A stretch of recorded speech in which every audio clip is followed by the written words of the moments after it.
Isaías 53, versículo 1 al versículo 12. Así dice la palabra de nuestro Dios. ¿Quién ha creído a nuestro anuncio? ¿Y sobre quién se ha manifestado el brazo de Jehová? Subirá cual renuevo delante de él, y como raíz de tierra seca. No hay parecer en él, ni hermosura. Le veremos, mas sin atractivo para que le deseemos.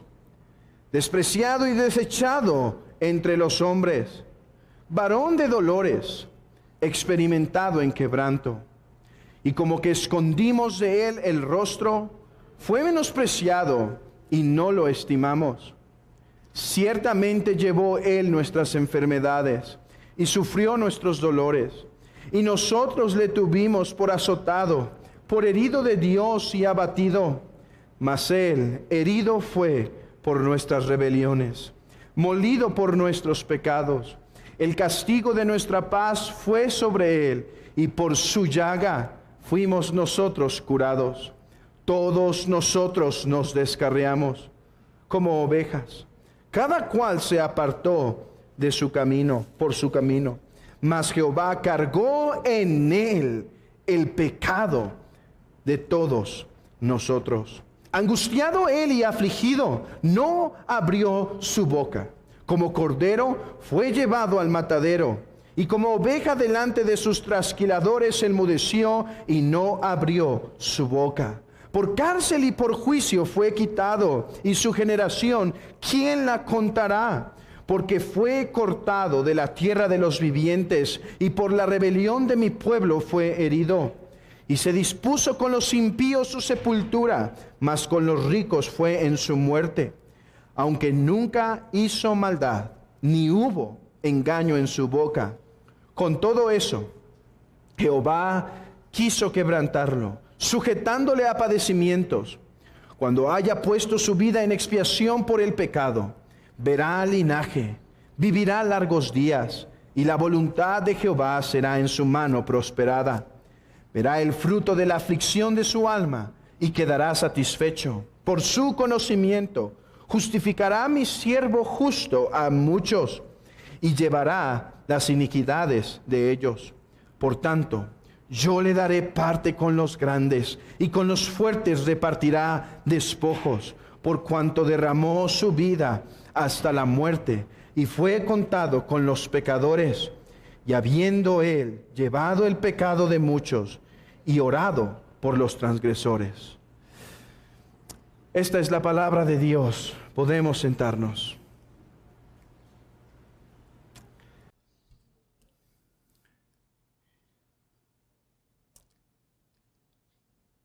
Isaías 53. Ya hemos pasado varios sermones considerando la enseñanza de este texto. Así que yo espero que ya tengamos varias cosas en nuestra mente bien conocidas por Isaías 53. Por ejemplo, ya sabemos que Isaías 53 es acerca del siervo de Jehová, Jesucristo, Dios verdadero y verdadero hombre. Ya hemos escuchado que Él fue enviado para salvación y que Él fue prosperado en todo lo que hizo. Todo lo que el Padre le pidió que hiciera, el Hijo lo realizó. O sea, la promesa de salvación en Cristo está cumplida. Pero también en este texto hemos aprendido que la reacción de los hombres a la salvación del Mesías es de rechazo en lugar de aceptación. Por eso dice el profeta, ¿quién ha creído nuestro anuncio. ¿Por qué? Porque por la forma en la cual haría la salvación es por medio de humillación. Él se humillaría para salvar, y eso era lo que los judíos no podían recibir. Este Mesías sería sin atractivo, sin hermosura, rechazado. Además, su nombre sería varón de dolores. Y es que sufriría porque para salvar llevaría la carga de nuestros pecados sobre él. Oh, cuánta verdad ya hemos contemplado hasta el versículo 4, en el cual nos hemos ocupado algunos domingos. Y ahora nos compete contemplar una verdad que se contiene en el versículo 5 y 6 de nuestro texto, el cual dice así: mas él herido fue por nuestras rebeliones, molido por nuestros pecados. El castigo de nuestra paz fue sobre él, y por su llaga fuimos nosotros curados. Todos nosotros nos descarriamos como ovejas, cada cual se apartó por su camino, mas Jehová cargó en él el pecado de todos nosotros. Hay una promesa, hay una verdad, que se expone en este texto que debe captar nuestra atención. Esta verdad nos hace profundizar aún más en los sufrimientos de Cristo. Pero hermanos, yo espero que nuestros corazones no estén cansados de esto. Porque, como dijo el puritano Thomas Manton, los sufrimientos de Cristo son como la vasija de la viuda de Sarepta. ¿Recuerdan esa viuda? Dice, los sufrimientos de Cristo son como la vasija de la viuda de Sarepta. Aunque gastemos mucho del aceite, no faltará. Dará más consuelo y todavía, y por tanto, no debe serte gravoso si te mantenemos meditando una vez más en los sufrimientos de Cristo. Hermanos, una vez más nos encontramos considerando la muerte vicaria de nuestro Señor Jesucristo a fin de edificar a la iglesia del Señor y por el bienestar de las almas sin Cristo, para que le conozcan y crean en Él.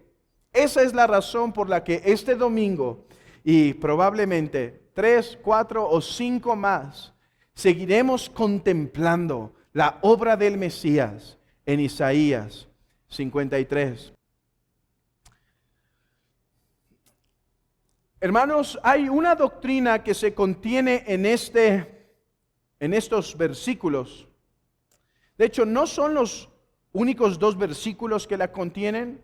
Más adelante se vuelve a repetir esta doctrina. Pero quizás sí es donde más se enfatiza de Isaías 53. Es por esta doctrina que hoy vamos a contemplar que la muerte de Cristo es valiosa para nosotros, es hermosa para nosotros. Es más, si no fuera por esta doctrina, de nada nos serviría escuchar de los sufrimientos de Cristo. Es por esta doctrina que sus llagas, sus heridas, son buenas noticias para el mundo, y si hoy quieres, amigo, también para ti. Hermanos, no encontraríamos ningún placer en contemplar los sufrimientos de Cristo si no fuera por la doctrina que hoy vamos a contemplar. Y esta doctrina de la cual yo les hablo se expresa en nuestro texto a través de una pequeña palabra, pero cuán importante palabra. Por.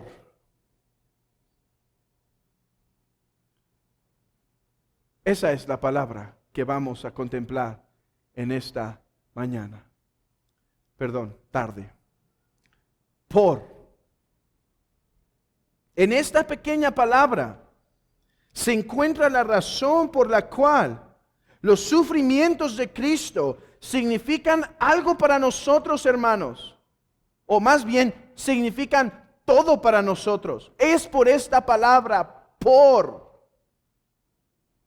que este horrible suceso de la muerte de Cristo es hermoso, grandioso y deleitoso. Piensen, quiten esta palabra de Isaías 53, versículos 5 y 6, y noten cómo le quitaría el dulzor a la muerte de Cristo. Escuchen, mas él herido fue, molido, castigado. El pecado fue sobre él. ¿Habría deleite en tal exposición? ¿Habría gozo y buenas noticias el escuchar simplemente herido fue, molido fue, castigado fue? Ciertamente no. La razón por la cual los sufrimientos de Cristo son buenas noticias para el mundo es porque Él herido fue por nuestras rebeliones, molido por nuestros pecados. El castigo de nuestra paz fue sobre Él, y por su llaga fuimos nosotros curados. Todos nosotros nos descarriamos como ovejas, cada cual se apartó por su camino, mas Jehová cargó en Él el pecado de todos nosotros. Oh niños, muchas veces han escuchado desde este púlpito respecto a Cristo, pero hay una palabra que no quiero que olviden nunca, y es esta pequeña palabra, porque la razón por la cual el Evangelio puede ser hermoso para ustedes es por esta sencilla y profunda palabra, por.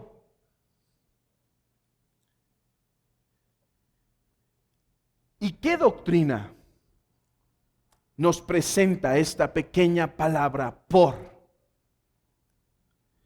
Una que por su nombre pareciera difícil de comprender, pero verán qué sencilla es de asimilar. La doctrina que nos presenta la palabra por es una doctrina llamada la imputación. La imputación. ¿Y qué es la imputación? Bueno, eso es lo que vamos a ver en esta exposición. Pero a manera de introducción les puedo decir esto. La imputación resume la doctrina que se encuentra en la palabra por.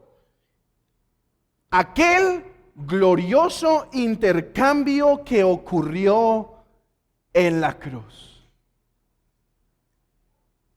Vayamos a nuestro texto para contemplar esta hermosa doctrina. Versículo 5. Mas él herido fue por nuestras rebeliones. Oh, hermanos, Isaías está enfatizando la importancia de la doctrina que nos va a presentar. ¿Por qué? ¿Por qué digo esto? Miren cómo empieza el versículo 5. Mas él herido fue. O sea, el versículo 5 tiene relación con el versículo 4. ¿Qué se nos dijo en el versículo 4? En el versículo 4 se nos dijo que ciertamente Jesús llevó nuestras enfermedades, llevó nuestros dolores, pero nosotros le rechazamos. ¿Y qué hace Isaías?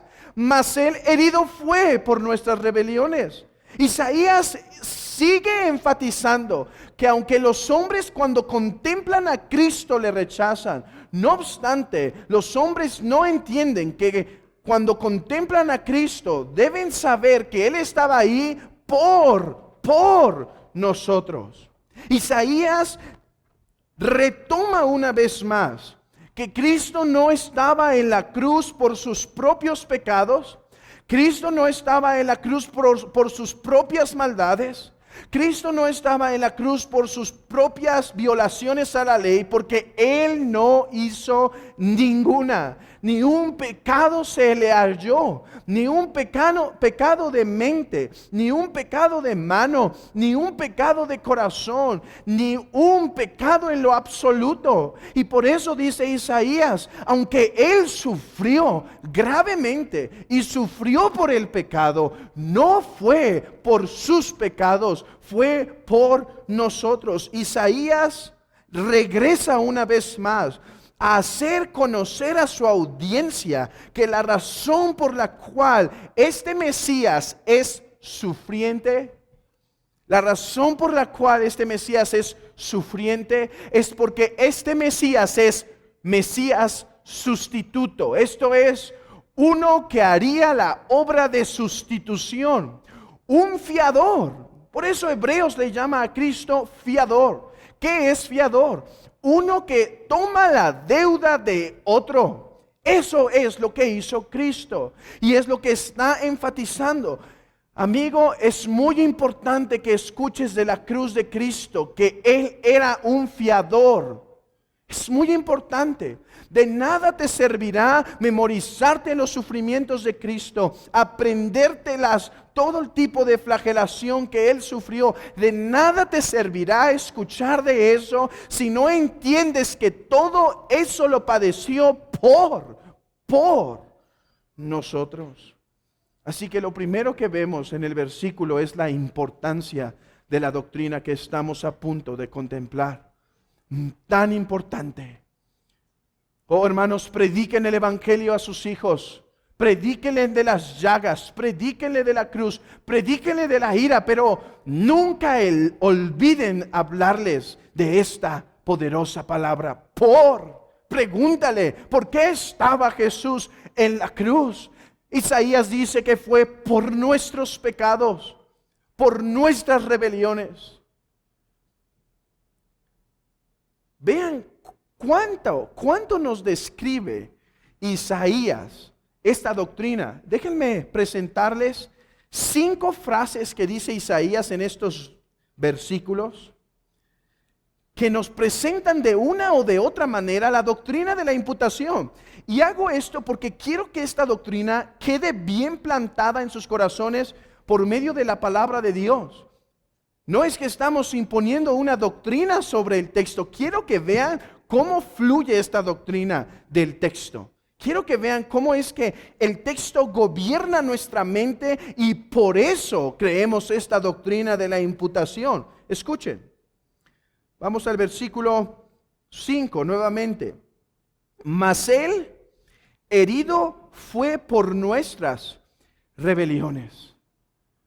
El Mesías herido. Una gran herida Él sufrió. ¿Por qué? Dice el profeta, por las rebeliones que nosotros cometimos. ¿Qué es una rebelión? Es voltearnos a los mandamientos de Dios. Dice, por eso fue herido. Hermanos, saboreen estas palabras. Vean esto. El Mesías, Él, herido, castigo, herido fue por nuestras rebeliones, pecado. Sustitución, por el Mesías, sufrió por nuestras rebeliones. Continuemos. Molido por nuestros pecados. La palabra molido se traduce en otra parte en la Biblia como aplastado o quebrado. Esto habla de la severidad que se le puso en el castigo. Aplastado, quebrado, molido fue por nuestros pecados. Nuevamente, vean los elementos. Pecado, por nuestros pecados. Cristo, Él, nuevamente, molido fue. Castigo, molido. Otra vez los mismos elementos. Pecado, castigo, sustitución. ¿Qué pasa si quitamos a Cristo de este texto? Lo que pasa es que nosotros seríamos muertos por nuestros pecados, heridos por nuestros pecados, castigados por nuestras rebeliones. Eso es lo que pasa si quitamos esta hermosa y pequeña palabra por. Vean más conmigo. El castigo de nuestra paz fue sobre Él. ¿Qué quiere decir esto? O sea, el castigo que nos produciría paz cayó sobre Él. Déjenme explicarlo brevemente, aunque ahorita me tomaré más tiempo en abundar, pero no quiero que pasemos este texto sin meditarlo brevemente. Escuchen esto. Imagínense que el niño pecó contra el padre de una forma mal, ¿sí? Imaginen, le dijo, hijo, ve a hacer esto, y el niño le grita, ¿quién eres tú para mandarme? Eso no pasa nunca aquí. Yo sé que eso sí, nunca pasa aquí. Es una exageración. ¿Tú quién eres para mandarme? Vean esto. Hermanos, ¿cómo el padre puede recobrar su unión con el niño? El niño merece ser castigado. Entonces, hay un castigo que les genera, ¿qué? Paz. Bueno, dice que el castigo que a nosotros nos podría dar paz cayó sobre Cristo. Otra vez los mismos elementos. Castigo implica pecado, rebelión. Castigo, Cristo. El castigo de nuestra paz fue sobre Él, o sea, le cayó encima. Y por su llaga fuimos nosotros curados.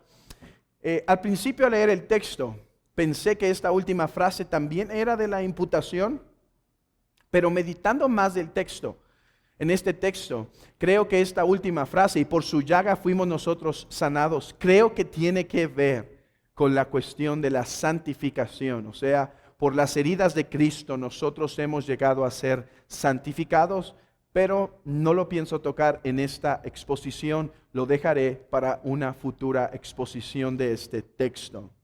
Así que vayamos hasta el versículo 6. Todos nosotros nos descarriamos como ovejas, cada cual se apartó por su camino, mas Jehová cargó en él. Otra vez, Jehová cargó, o sea, se lo puso, se lo tomó a su cuenta. Así como cuando el hombre que tiene una deuda, alguien le sale por fiador, le toma a ese hombre por deudor. Así Cristo fue tomado por deudor. Mas Jehová cargó en él el pecado de todos nosotros. Claro es el texto. En los sufrimientos de Cristo hubo una sustitución. Déjenme empezar a aclarar el lenguaje que he usado. En la cruz de Cristo hubo una imputación. ¿Qué quiere decir imputación? A la luz de este texto, imputación quiere decir que nuestras deudas le fueron cargadas a la cuenta de Cristo. Aquel que no cometió pecado, a él le fueron cargadas. Por la rebelión de mi pueblo fue herido. O sea, debido a que el pueblo llevó el pecado, debido a que el pueblo pecó contra el Señor, se rebeló, para que el pueblo pueda ser librado y no reciba juicio, Cristo tuvo que llevar sobre sí nuestras deudas, nuestros pecados, nuestras rebeliones. Y cuando llevó Él nuestras deudas, la ira vino sobre Él. Fue molido, fue herido, fue castigado en la cruz. Esta es la preciosa doctrina de la imputación. Pero déjenme tomar estos textos que tenemos aquí, todas estas frases que hemos expuesto, y déjenme presentarles la doctrina más claramente, más lógicamente expuesta, para ir parte por parte de lo que esta doctrina implica. En primer lugar, estos textos que hemos visto implican en primer lugar que hemos pecado. Hemos pecado. Isaías 53 asume esta verdad que no le gusta al hombre aceptar. ¿Cuál? Que todos somos pecadores, que no hay ni uno justo, que no hay ninguno que haga el bien, que todos nos desviamos como ovejas, cada una se apartó del camino. ¿Qué es el pecado? Muchos quieren definir el pecado como una simple fallita, como un pequeño error que todos cometemos. Cuando uno se acerca a evangelizar a un hombre y le pregunta, ¿has pecado? Raramente dicen, sí, soy un miserable pecador. Regularmente suelen hacer una mueca que manifiesta incertidumbre. ¿Pecar? ¿Yo? Bueno, he cometido mis errorcitos en la vida, pero todos hemos pecado. Así es como el hombre intenta aligerar la verdad que la Biblia nunca intenta aligerar, y es que somos pecadores. Miren cómo lo llama el profeta Isaías: rebeliones.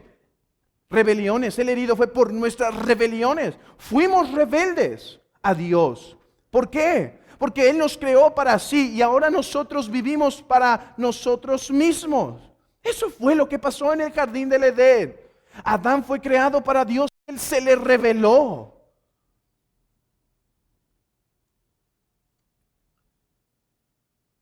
Lo llama pecado. ¿Qué es pecado? Violación de la ley, quebranto de la ley. No son fallas, no son errorcitos de la vida. El pecado quiere decir que has quebrantado los mandamientos con los que Dios quiere que vivas. ¿Cuáles mandamientos? Adorarás solo a Dios. No tendrás dioses ajenos delante de Él. No tendrás ídolos, ya sea piedra o ya sea ídolos de tu corazón. Todos hemos violado esto. No usar el nombre de Dios en vano. ¿Cuántas veces? ¿Cuántas veces no lo hemos usado? Guardar el día del Señor, el día de reposo que Él instauró. Obedecer a nuestros padres, honrarlos, no matar, no odiar en el corazón, no adulterar y guardarnos del adulterio de corazón, no robar, no tomar lo que le pertenece a otro, no mentir. No mentir. Así es como Dios quiere que vivamos, y sin codicia en el corazón. Todos hemos pecado. Todos hemos violado sus leyes. El pecado no es pequeñas fallas, son quebrantos de la ley de Dios. Pero pecar no solo es violar la ley de Dios. Pecar es no hacer lo que Dios demanda con la medida que Dios requiere. Oh, por todos lados hemos fallado. No solo tendremos una gran lista de pecados que hemos quebrantado, tenemos una gran lista de pecados que no hemos obedecido como debemos obedecer. Oh, todos nosotros hemos pecado. Ese es el mensaje del profeta Isaías. Y jamás entenderás verdaderamente la cruz de Cristo si no entiendes los sufrimientos, el pecado del hombre. Jamás entenderemos el valor de la cruz si no entendemos lo oscuro de nuestro pecado. Pero este texto no solo nos enseña que todos hemos pecado. Este texto también nos enseña que el pecado merece la ira y el justo juicio de Dios. Vean conmigo este versículo, versículo 5. Mas él herido fue. ¿Sí?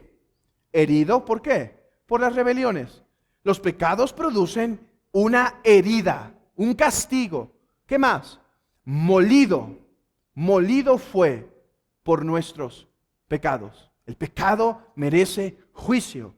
El castigo de nuestra paz fue sobre Él. O sea, para que nosotros pudiésemos ser perdonados de nuestros pecados, el pecado tuvo que ser castigado. Todos nos desviamos como ovejas, cada uno se apartó de su camino, mas Jehová cargó en Él el pecado de nosotros.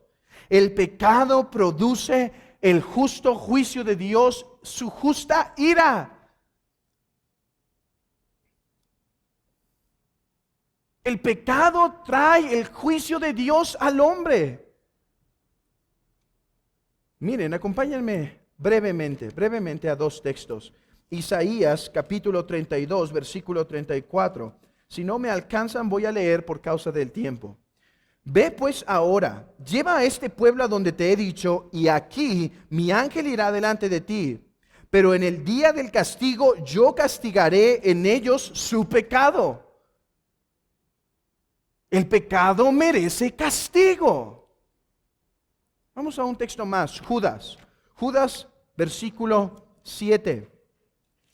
Judas, versículo 7.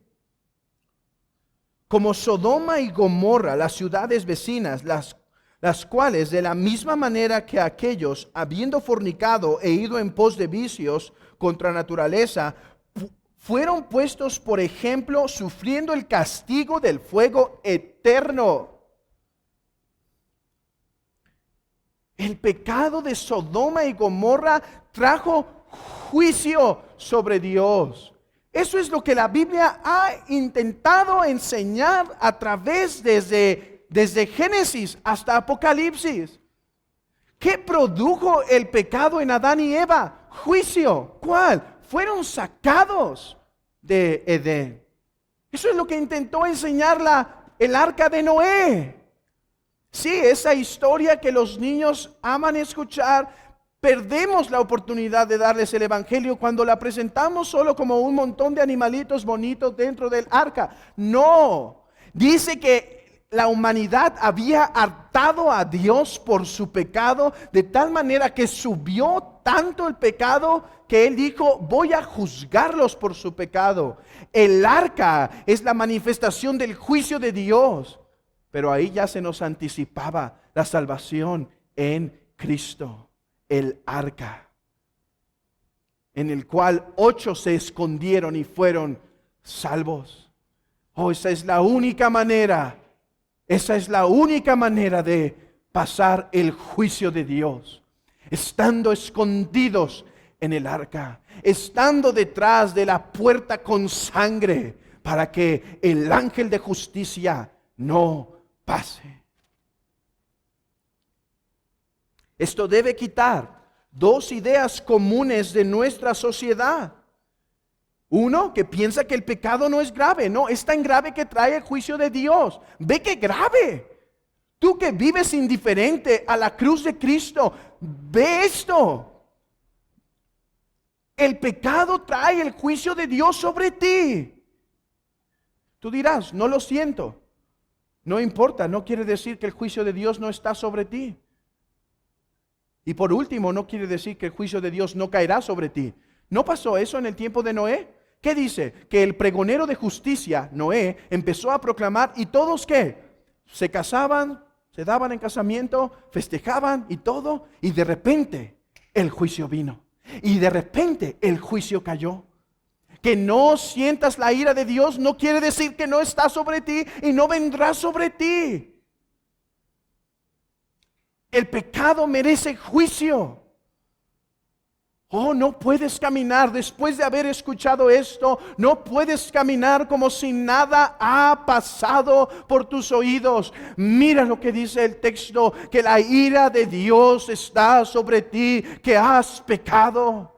El castigo, el desprecio, la indignación, la furia, el fuego, la mano del Omnipotente caerá. El infierno se abrirá bajo tus pies en cualquier momento para tragar y dar el justo juicio.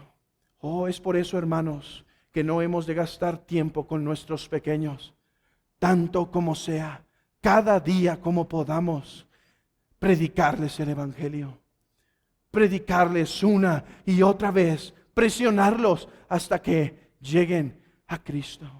Empújalos a entrar. esfuérzalos para que entren al reino de Dios. No vaya a ser que el Señor nos lo quite y aquellos pequeños hubiesen tenido ya demasiada información del Evangelio. Hermanos, yo también lo he pensado, cómo hablarles cosas tan fuertes a esas pequeñas y hermosas criaturas. Oh, créanme, hermanos, lo he pensado, pero prefiero que el espanto del infierno dure una noche, porque el sufrir vendrá por una noche, pero a la mañana vendrá la alegría. El mundo dice que no es grave esos golpes, esas drogas, esas borracheras, esa pornografía, ese adulterio, esas mentiras. Oh, pero Isaías dice lo contrario, porque el herido fue por nuestras rebeliones. Y en segundo lugar, esto quita otra imagen incorrecta del mundo, que Dios no castiga. Mi Dios no castiga. Es cierto, totalmente de acuerdo. Tu Dios no castiga, pero el de la Biblia sí. Tu Dios es el que tú te creaste con tu mente, el que tú te adaptaste, ¿sí? No es Dios. Tu Dios no es Jehová de los ejércitos. ¿No leímos hace un momento? El pueblo pidió carne y Dios les dijo, toma carne, sáciate, y el juicio cayó. Sí, tu Dios no, porque tu Dios es falso. Pero tan falso es tu Dios como Santa Claus. Tu Dios no es Yahvé. Tu Dios no es el Padre, Hijo y Espíritu Santo. Dios eterno, omnipotente, santo, justo y puro. Tu Dios es una invención. Tu Dios es como los ídolos de Isaías, obra de artífice, obra de mano. La mano de tu mente es el que te lo ha formado. Oh, cuán miserable es la condición del pecador. Tiene una deuda que él no puede pagar. Eso es lo horrible del pecado. Eso es lo horrible y miserable de nuestra condición. Tenemos una deuda que no podemos pagar. Es como el hombre que, habiéndose desviado del camino, choca. Y esto nos lleva al siguiente punto. No solo el texto nos presenta la realidad de que todos hemos pecado, no solo nos presenta la maldad del pecado, sino nos dice que el pecado merece castigo. Así como el hombre que choca con algún monumento de una ciudad, saben, se va a meter en una gran deuda y ahora debe ser llevado a la cárcel para que pague por lo que hizo. Pero tú dirás, bueno, pues paga y sale. Así también yo voy al infierno por un tiempo y después de que he pagado, voy al cielo. No, ese es un engaño del catolicismo. Más bien, déjame darte una ilustración de cómo es nuestra situación verdaderamente. No es como chocar contra un monumento. Es más parecido como asesinar a otro. ¿Qué pasa cuando un hombre asesina a otro? ¿Cuál es el castigo que merece? Ser encarcelado por siempre, ¿sí? ¿Por qué? Porque ¿cuánto dinero pagaría la vida de la otra persona? El hombre dirá a sus familiares, les doy unas buenas cantidades de dinero, pero déjenme salir. Eso no regresa al hombre. Trabajo para ustedes, eso no les doy de mis bienes y propiedades, eso no quita. El hombre ya debe estar por todo el tiempo guardado en esa cárcel y calabozo. Porque no hay forma de pagarlo. Es más así nuestra situación.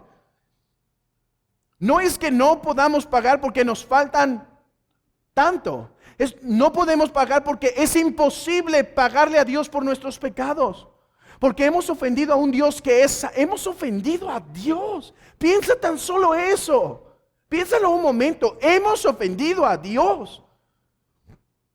No hay forma, no hay manera. Tus buenas obras no te alcanzarán nunca. Y nunca son perfectas. Dinero jamás, oro nunca. ¿Qué le pedirá a Dios ¿Qué pedirá Dios a los hombres si toda la tierra es de Él? No hay forma. Así que no solo todos hemos pecado, no solo el pecado es grave porque trae el juicio de Dios, el pecado es grave porque trae el castigo y no podemos pagar. Oh, entonces ahora escucha esta hermosa palabra una vez más. El herido fue por esos pecadores incapaces de salvarse, por esos pecadores que han hastiado a Dios con sus pecados, por esos pecadores que nada podían hacer con sus propias manos. Buenas obras no le alcanzaba, asistencia a la iglesia no le alcanzaba, limpieza externa no le alcanzaba, religión externa no le alcanzaba. Él murió por esos pecadores. Él vino por los pecadores que no se podían salvar. Esa es la hermosa doctrina de la imputación, que Él molido fue por nuestros pecados. Jesús vino a este mundo con un propósito muy definido. ¿Cuál era su propósito? ¿En qué se complacería Dios en hacerse hombre y vivir con nosotros? ¿Qué era? ¿Por qué vino? Piénsalo un momento. ¿Por qué Dios tomó carne? ¿Por qué el Hijo de Dios se hizo carne? ¿Cuál es la razón? ¿Anhelaba estar con nosotros? ¿Nuestra presencia es tan exquisita que quería pasar tiempo con nosotros? Él vino a vivir por nosotros y a morir por nosotros. Sin la palabra por no hay razón de la encarnación de Cristo. Sin la palabra por no hay razón de su venida.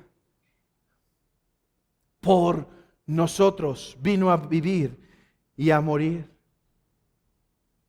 Cristo fue herido, no por sus rebeliones, sino por las nuestras. Fue aplastado, no por causa de su pecado, porque no tenía, sino por los nuestros.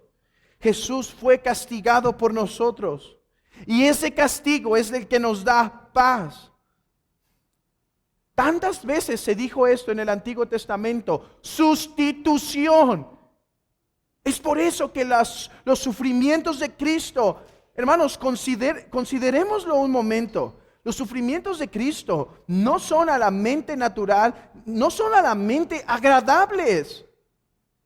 Un hombre santo siendo maltratado, siendo escupido, siendo traicionado, siendo juzgado injustamente, la gente gritaba: crucifíquenle, crucifíquenle, cargando su cruz,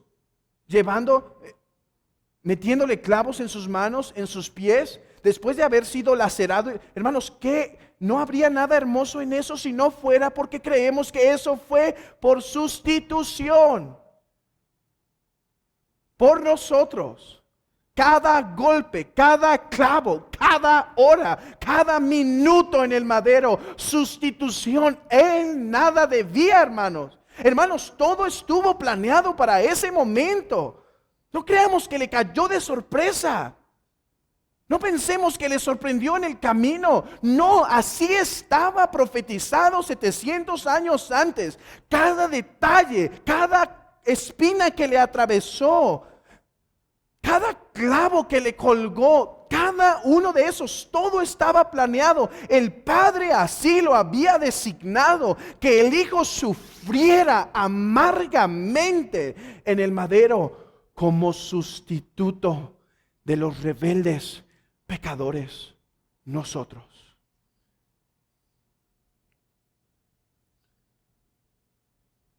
Una vez al año,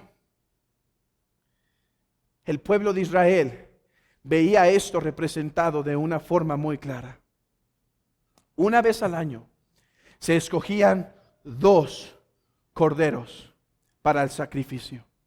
Uno era enviado al desierto a sufrir, o sin lugar a dudas, para representar los profundos sufrimientos de Cristo. A uno no se le dio muerte, se le encaminó al desierto para que muriera lentamente en la soledad, como nuestro amado Salvador moría solo en la cruz, lentamente en la soledad. Pero otro era degollado. Su sangre le era quitada. ¿Cuál era el propósito? ¿Se complacían simplemente en matar a un animal? El sacerdote, antes de matarlo, ponía su mano sobre la frente del animal y confesaba los pecados del pueblo, simbolizando así que el cordero moriría por los pecados del pueblo. Si el cordero vive, el pueblo muere. Si el cordero muere, el pueblo vive. Oh, por eso Juan, cuando ve caminar a Jesús, cuando estaba en el Jordán y lo ve caminar, dice: he aquí el Cordero de Dios que quita el pecado del mundo. He aquí lo que se nos anunciaba en el antiguo pacto, que ese Cordero llevaría sobre nosotros los pecados. Llevaría sobre él nuestros pecados. He allí el cumplimiento. He allí el lugar. He allí el Cordero de Dios. Sustitución. Sustituto. Cuando Adán y Eva pecaron, Dios los tenía que castigar inmediatamente, quitándoles la vida, y nunca más apareciendo a ellos. Pero ¿qué tenemos? Dios aparece con ellos una vez más. Oh, la redención anticipada. Yo les proveeré una forma en la cual ustedes pueden estar enfrente de mí. ¿Qué, hermanos? Otra vez, sustitución. ¿Y dónde vemos la sustitución en el jardín del Edén? Llevaban piel de animal sobre su cuerpo. Alguien debía ser castigado, hermanos. Alguien debía ser castigado ese día. Si no, no podía haber nuevamente comunión. Y el animal fue muerto por la rebelión de Adán y Eva. Déjame darte una ilustración más, porque quiero que esto sea muy guardado en tu corazón, mi amigo. Oh, cuánto deseo que hoy saborees los sufrimientos de Cristo. Los sufrimientos de Cristo, tan crudos como son, puedas decir qué bellos ellos son. Oh, por eso la iglesia canta de la cruz. ¿Por qué? Porque ese precioso madero, en esa preciosa cruz, Él nos salvó, hermanos. Hermanos, realmente veamos, es locura lo que el mundo ve en nosotros, que adoramos, que las heridas de nuestro Salvador, que nos gozamos porque fue crucificado. Es locura. ¿Cómo alguien puede gozarse en las heridas de otro? Sí, si estas fueron en lugar de ellos. Benditas heridas. Bendito madero. Oh, benditos sufrimientos. Como dijo un hombre, un puritano llamado James Durham, dijo: los sufrimientos de Cristo, no sé qué pensar, si son salados o dulces. Cuando los contemplo, pueden parecer un poco salados. Heridas, sangre, abandono. Pero después recuerdo que todo fue por sustitución, y cuán dulces ellos son. Cuán dulces ellos son. Una imagen más de la Biblia de la sustitución que hizo Cristo. Jesús fue juzgado por Pilato, pero él iba a soltar a un hombre aquel día. Un malvado criminal fue presentado, Barrabás. Por otro lado, el santo y el inocente, Jesús, no un criminal. Pilato los presenta y el pueblo clama que Barrabás sea liberado. Hermanos, vean esto. Una imagen más de la bendita sustitución. Barrabás merecía la mano de justicia. Cristo merecía la mano de liberación. ¿No es verdad? Pero Pilato cruzó sus manos para darle justicia a Cristo y liberación al criminal. Perfecta imagen de lo que pasó en la cruz de Cristo. Los criminales no recibieron el castigo por lo que yo he llamado la teología del cruzar las manos. Esto lo vemos desde el antiguo pacto. La teología de cruzar las manos, donde el juicio que merecen los pecadores no les es dado a los pecadores, es dado al santo y al inocente. Oh, bendito Salvador, que su iglesia le alabe, que su iglesia lo adore, que su iglesia pronuncie cantos de alabanzas a su Señor y Salvador, que voluntariamente sufrió por nuestros pecados, que voluntariamente fue herido por nuestras rebeliones, que voluntariamente fue molido por nuestros pecados, que voluntariamente cargó sobre sí la ira de Dios. Por eso dice el apóstol Pablo en la segunda epístola a los Corintios, dice: al que no conoció pecado, a Jesús, por nosotros lo hizo pecado Dios, para que nosotros fuésemos hechos justicia de Dios en él. Jesús fue contado como pecador para que nosotros pudiésemos ser declarados justos. Oh, bendito intercambio. ¿Y qué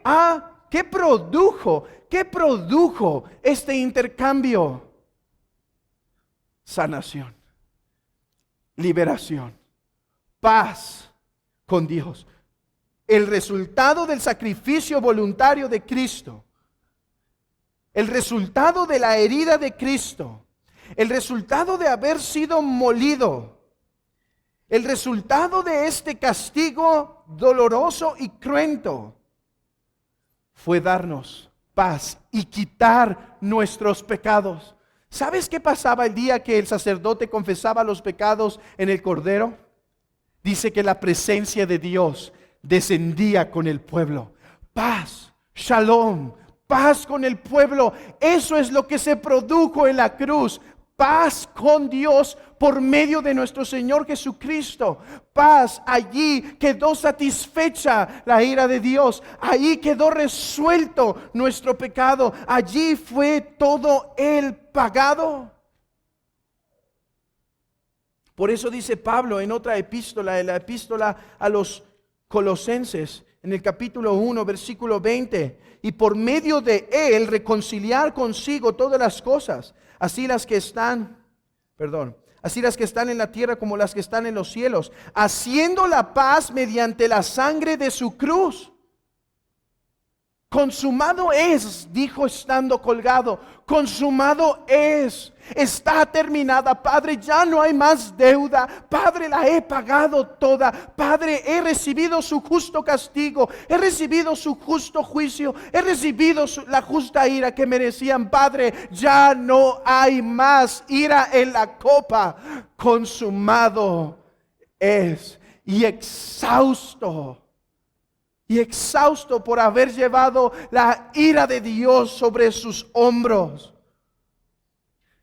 entregó el Espíritu para que al tercer día se levantase como victorioso Redentor. Alzad puertas vuestras cabezas y alzaos vosotras puertas eternas, que entrará el Rey de gloria. ¿Quién es este Rey de gloria? Jehová el fuerte, el valiente, Jehová el poderoso en la batalla. Alzaos, oh puertas, vuestras cabezas, y alzaos vosotras puertas eternas, y entrará el Rey de gloria. Él satisfizo como perfecto sustituto la ira que su pueblo merecía. 1 hora se me ha acabado y no he terminado la doctrina de la imputación. Pero déjame decirte esto para que la imagen esté completa. La doctrina de la imputación no solo quiere decir que el castigo fue sobre Cristo. La doctrina de la imputación también quiere decir que los hechos de justicia de Cristo, las buenas obras de Cristo, no son cargadas a nuestra deuda. Miren, esto lo enseña el apóstol Pablo muy bien en 2 Corintios capítulo 8, versículo 9. Dice que Cristo Jesús, siendo rico, se hizo pobre para que por sus riquezas nosotros fuésemos enriquecidos. Al reino de Dios no entran criminales. Solo entran hombres vestidos de gala de justicia, hombres hechos justos. Pero ¿cómo tú y yo, pecador, hemos de entrar a esas fiestas santas y sagradas? Somos culpables. Y dirás, sí, pero Cristo murió en el Calvario por mis deudas. Bien hecho, ahora tienes la deuda saldada, pero todavía no tienes vestiduras perfectas para entrar en las bodas. Todavía no estás con vestiduras santas. Tú dirás, yo me las hago. No podrás. Porque la justicia que Él pide, los vestidos, no son un poco blancos, son puros como las perlas, lo que Él demanda. Tú dirás, entonces me he quedado fuera, con perdón de mis pecados, pero sin ropas de gala. No. La imputación no solo quiere decir que una mano fue cruzada para juzgar, sino que la otra fue cruzada para bendecir. ¿Recuerdas aquella imagen en donde Jacob roba la bendición a Esaú? Viene Jacob a su padre y dice, Padre, bendíceme. Él no merecía la bendición. ¿Por qué? Porque Esaú la merecía. Tú y yo no merecemos la vida eterna. ¿Por qué? Tenemos deudas y además no hacemos obras perfectas para que Dios nos diga, entra, bien hechos siervos, entren, han obrado justa y perfectamente. Así también Jacob no merecía nada, no merecía la bendición. ¿Qué hace? Bueno, lo empieza a tocar, velludo, lo huele salvaje, a campo. Mi hijo Esaú, recibe mis bendiciones. Recibe mis bendiciones. Así, Cristo. Así, por medio de Cristo, el Padre no solo puso los pecados sobre Él, nos puso sus obras perfectas de justicia a nosotros. De tal manera, hermanos, de tal manera que tenemos entrada no a la sala de espera, no un poco en la esquina, porque no somos tan perfectos.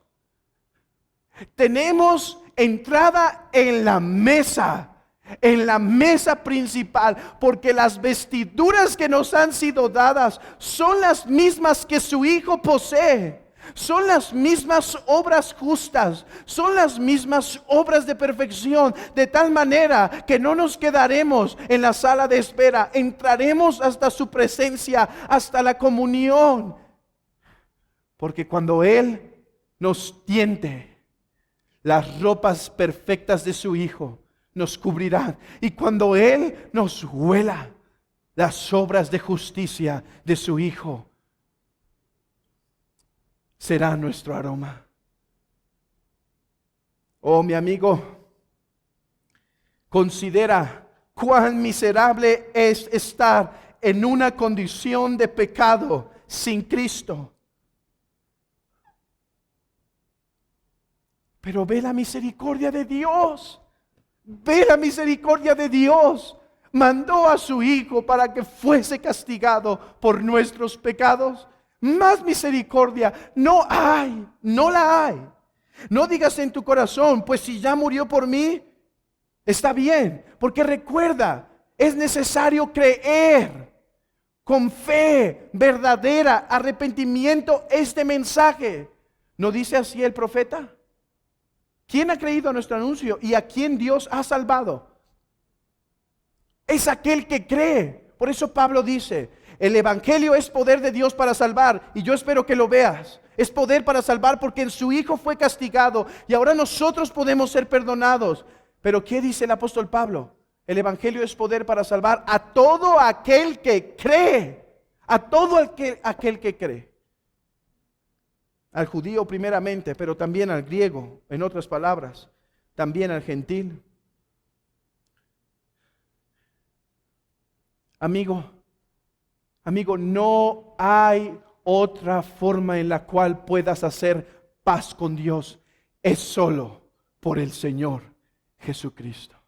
Oh, amada iglesia, yo espero que tu corazón haya enardecido cuando escuchabas tan gloriosas verdades, pero déjame avanzar un poco más y consolar e instruir nuestros corazones a través de esta preciosa doctrina: sustitución, recordándote las palabras con las que iniciamos del puritano Manton. Los sufrimientos de Cristo son como una vasija de la viuda de Sarepta. Aunque gastemos mucho de su aceite, no faltará. Dará más consuelo todavía, y por tanto no debe ser gravoso si te mantenemos meditando en ello. Oh, hermano, que tu corazón se haya alentado, pero además considera lo que uno dijo. Cuando estés atribulado, hermano, cuando estés dudando, cuando estés siendo afligido por tu pecado, escucha esto. Dijo un santo lo siguiente: envíen a los cristianos caídos a Isaías 53. Envíenlos a ese lugar. Él fue herido por aquello que hirió sus conciencias. Oh, cuando el pecado te acuse tu conciencia, huye a este capítulo. Huye aquí. Porque aquí tu conciencia puede ser consolada. Cuando el alma gime bajo las tristes preocupaciones de la ira de Dios y el terror del infierno, anda, aquí está tu consuelo.